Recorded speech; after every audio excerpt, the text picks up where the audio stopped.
Dans cette édition, nous nous rendrons en Ardèche où une grande opération de sécurisation des lignes électriques est en cours pour protéger les aigles de Bonelli, une espèce très rare. Des vinyles fluorescents, c'est la dernière innovation d'une entreprise basée à Reims, de quoi illuminer les soirées des adeptes de ces disques qui sont revenus à la mode il y a quelques années.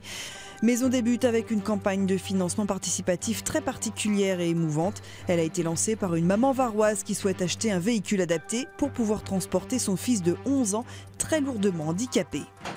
Antonin a 11 ans. Il a 10 mois quand il s'étouffe avec un morceau de pomme. Son cerveau n'est alors plus oxygéné pendant 20 minutes. Et bonjour toi. Oh oui. Chaque week-end, Eugénie récupère Antonin de son établissement spécialisé situé à Hyères.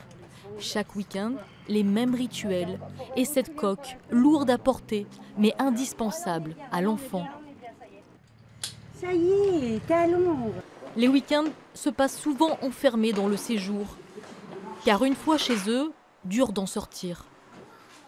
Jusqu'à maintenant, en fait, j'arrivais à le placer dans ma voiture sur la banquette arrière.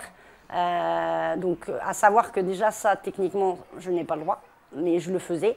Et que maintenant, le problème, c'est qu'Antonin, il a beaucoup grandi, que la coque, elle va être refaite très, très prochainement et que je sais d'ores et déjà que ça ne rentrera plus du tout. Alors, son droit à la liberté passe par l'achat d'une voiture adaptée et aménagée. Mais pas d'aide possible pour un véhicule d'occasion. Sa solution, un appel citoyen, une demande de financement participatif. J'ai mis un montant à 5 000 €, puisqu'en regardant, à 5 000 €, je peux avoir une voiture correcte. Et au jour d'aujourd'hui, je suis à 1 295 €. Une voiture pour la liberté de se balader et voyager en toute sécurité avec son petit guerrier, comme elle l'appelle. Un petit guerrier prisonnier de son corps.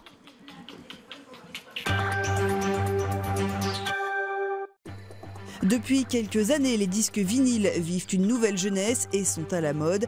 Ils pourraient l'être encore plus avec cette innovation d'une entreprise de Reims. Cette société spécialisée dans la fabrication de granulés plastiques a mis au point un disque photoluminescent.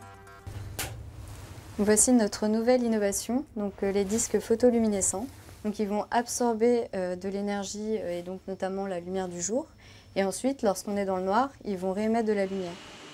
La matière première de ces disques est constituée de pigments phosphorescents, de la poudre de résine PVC colorée, mélangée, chauffée à haute température, puis transformée en petites granules dans ces grandes machines. Dans le monde, un vinyle sur 4 est produit à partir de ces petites pastilles made in Reims.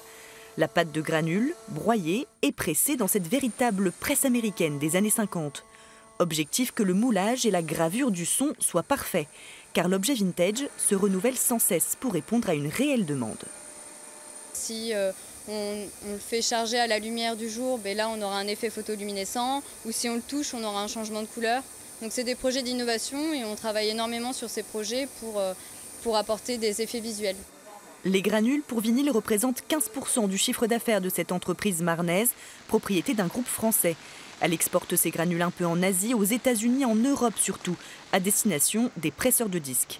Un marché porteur qui pousse à l'innovation. Dans les 3 dernières années, le marché du vinyle a quasiment triplé. En France, pour donner un exemple, on vend aujourd'hui plus d'1,5 million d'unités par an. Et aujourd'hui, le marché global représente un peu plus de 100 millions d'unités. D'ici 2018, les disques photoluminescents pourraient être fabriqués à échelle industrielle et illuminer les platines des plus célèbres DJ.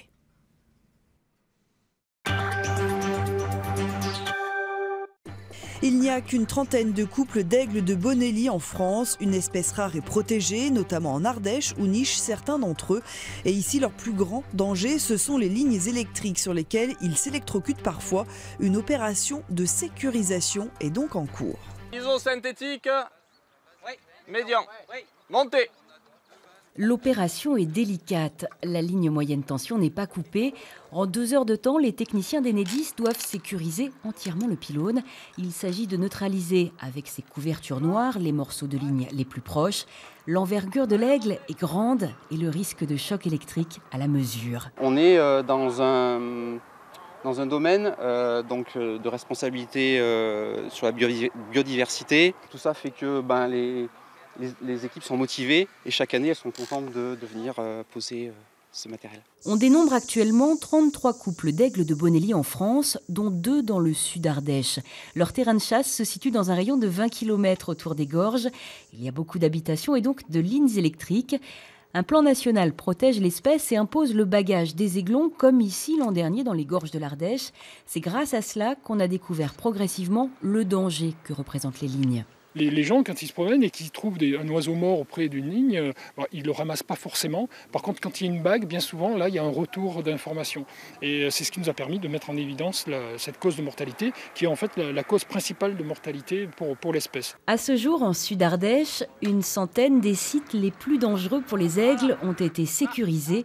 Et le chantier va se poursuivre encore plusieurs années.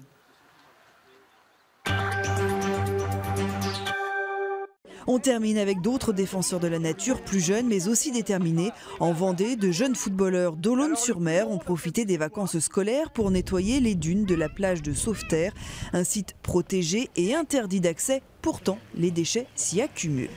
On a des papiers de plastique, on a des mouchoirs. Les gens ils sont un peu bêtes de jeter ça. Ils ne se rendent pas compte de ce qu'ils font. La nature, elle n'a pas besoin d'être polluée. Et puis... la nature est plus belle sans pollution. Encadrés par les membres de l'Office national des forêts, ces jeunes bénévoles ont pris conscience de l'importance de jeter les déchets et il est certain qu'ils porteront autour d'eux ces bonnes paroles.